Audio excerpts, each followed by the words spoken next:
सादर करतोय शब्दयात्रेच्या कथा. शहराच्या एका छोट्याशा महाविद्यालयात अभय आणि सई पहिल्यांदा भेटले. दोघेही अगदी वेगळे होते. अभय शांत, साधा आणि परिस्थितीशी दोन हात करण्याची जिद्द असलेला मुलगा, तर सई बोलकी, हुशार आणि प्रत्येक परिस्थितीत सकारात्मक राहणारी. पहिल्या भेटीत त्यांच्यात काही विशेष घडलं नाही, पण कॉलेजच्या एका प्रोजेक्टसाठी दोघांना एकाच टीममध्ये काम करावं लागलं. प्रोजेक्टच्या निमित्ताने गप्पा वाढल्या, गप्पामधून मैत्री झाली आणि मैत्री कधी एकमेकांच्या आयुष्याचा भाग बनली हे दोघांनाही कळलं नाही.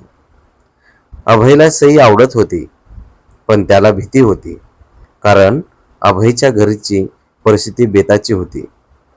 वडील छोटंसं दुकान चालवत होते आणि घराची जबाबदारी त्यांच्या खांद्यावर होती. एक दिवस अभयने धाडस करून सईला विचारलं, सई, समजा एखाद्या व्यक्तीकडे मोठं घर नसेल, मोठी गाडी नसेल, पण मनापासून प्रेम असेल, तर तू त्याच्यासोबत आयुष्य घालवशील का? सई काही क्षण शांत राहिली. हसत ती म्हणाली, घर मोठं असण्यापेक्षा मन मोठं असणं महत्वाचं असतं. आणि गाडी नसली तरी चालेल, पण आयुष्याच्या रस्त्यावर सोबत चालणारा माणूस खरा असायला हवा. त्या एका वाक्याने अभयच्या मनातलं सगळं स्पष्ट झालं. काही दिवसांनी दोघांनी आपल्या प्रेमाची कबुली दिली, पण प्रेमाची परीक्षा अजून बाकी होती. सईच्या घरच्यांना हे नातं मान्य नव्हतं. अभयकडे स्थिर नोकरी नाही, स्वतःचं घर नाही. आपल्या मुलीचं आयुष्य कसं सांभाळणार तो? हा प्रश्न वारंवार विचारला जात होता. सईने मात्र एकच उत्तर दिलं, आज त्याच्याकडे काही नाही, पण उद्या सगळं उभं करण्याची हिंमत आहे. शेवटी खूप प्रयत्नानंतर दोन्ही कुटुंबांनी त्यांचं लग्न मान्य केलं. दोघांचं लग्न साधेपणानं झालं. नवीन घर, नवीन संसार, नवीन स्वप्न. सुरुवातीचे दिवस खूप सुंदर होते, पण संसार म्हणजे फक्त प्रेमाची फुलं नसतात, कधी काटेही येतात.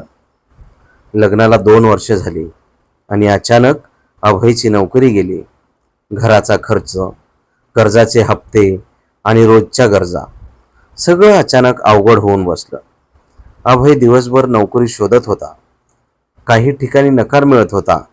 कधी कधी तो रात्री उशिरा घरी यायचा आणि सईला वाटायचं आजही काही जमलं नाही. एका रात्री अभय खूप खचला होता. तो सईला म्हणाला, मला वाटतं मी तुझं आयुष्य खराब केलं. तू माझ्यापेक्षा चांगलं आयुष्य जगू शकली असतीस. सईने त्याचा हात हातात घेतला आणि म्हणाली, अभय, लग्नाच्या वेळी मी तुझ्यासोबत सुखात राहण्याचं वचन दिलं होतं, पण दुःख आलं की हात सोडेन असं कुठेच म्हटलं नव्हतं. अभयच्या डोळ्यात पाणी आलं. दुसऱ्या दिवसापासून दोघांनी मिळून निर्णय घेतला. सईने घरातून छोटासा व्यवसाय सुरू केला. अभयने दिवसा नोकरी शोधण्याबरोबर रात्री ऑनलाईन काम सुरू केलं. दिवस कठीण होते, पण दोघांची साथ मजबूत होती. कधी घरात फक्त 2 भाज्या असायच्या, तर कधी चहासोबत बिस्किटावर दिवस जायचा, पण त्यांच्या घरात एक गोष्ट कधी कमी झाली नाही, एकमेकावरील विश्वास. काही महिन्यांनी सईचा छोटासा व्यवसाय वाढू लागला. अभयलाही एका चांगल्या कंपनीत नोकरी मिळाली. हळूहळू कर्ज फेडलं गेलं. काही वर्षांनी त्यांनी स्वतःचं छोटंसं घर घेतलं. घरात प्रवेश करताना सईच्या डोळ्यात आनंदाश्रू होते. अभयने घराकडे पाहिलं आणि म्हणाला, हे घर मी बांधलं नाही सई, आपण दोघांनी बांधलं आहे. सई हसली, नाही अभय, घर विटांनी बांधलं जातं, पण संसार विश्वासाने बांधला जातो. काही वर्षांनी अभय मोठ्या पदावर पोहोचला आणि सईचा व्यवसायही चांगला स्थिर झाला. ज्यांनी कधी त्यांच्या लग्नाला विरोध केला होता, तेच आज त्यांच्या यशाचं कौतुक करत होते. एक दिवस सईच्या वडिलांनी अभयच्या खांद्यावर हात ठेवला आणि म्हणाले, मुला, त्यावेळी आम्हाला वाटलं होतं की तू माझ्या मुलीला काय देणार. आज समजलं, तू तिला सुख देण्यासाठी पैसा नाही, तर आयुष्यभराची साथ दिलीस. अभय काही बोलला नाही. त्याने फक्त सईकडे पाहिलं सईच्या चेहऱ्यावर तेच कॉलेजमधलं हसू होतं. वर्ष पुढे गेली, मुलं मोठी झाली, संसारही सुखाने पुढे जात राहिला. एका संध्याकाळी दोघे आपल्या घराच्या गॅलरीत बसले होते. सईने अभयला विचारलं, तुला आठवतंय का, कॉलेजमध्ये मी तुला म्हणाले होते गाडी नको, पण आयुष्याच्या रस्त्यावर सोबत चालणारा माणूस हवा. अभय हसला, हो, आणि आज तू अजूनही माझ्यासोबत चालतेस.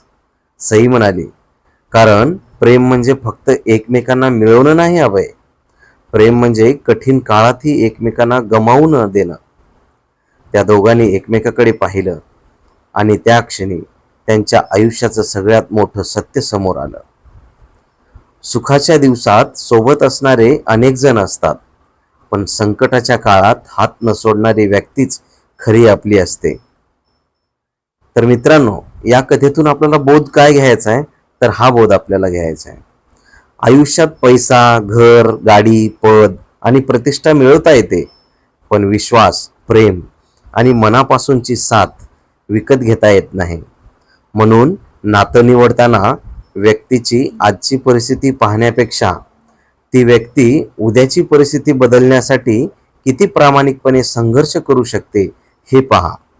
कारण आयुष्याच्या प्रवासात जिंकणं महत्त्वाचं नसतं, तर जिंकताना ज्याचा हात आपल्या हातात असतो तो माणूस महत्त्वाचा असतो. तर मित्रांनो, शब्दयात्रेच्या कथा लेखक रत्नदीप आंदे यांची ही कथा आपणास कशी वाटली आवर्जून कमेंट बॉक्समध्ये सांगायला विसरू नका.